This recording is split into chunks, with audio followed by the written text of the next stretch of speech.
And now to the Jammu and Kashmir region of India, where more and more wild animals are finding their ways into urban areas. In the latest incident, a villager managed to trap a wild leopard in his backyard. At this small village in Gordon Bala, locals are on their way to Zamarud Hussein's house. The local man found a leopard in his yard.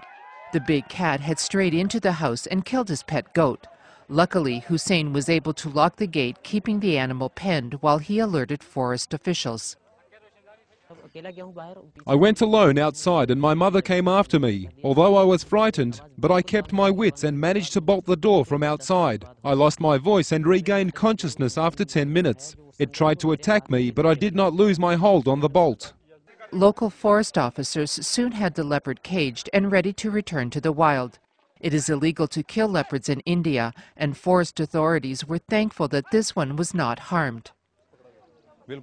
Most of the times people kill the animal, but this time I would like to appreciate the villagers who did not kill it, and we managed to capture it alive. It is a very valuable animal.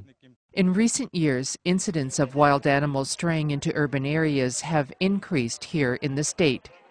Loss of habitat as civilization encroaches into forest areas and a dwindling food supply is to blame.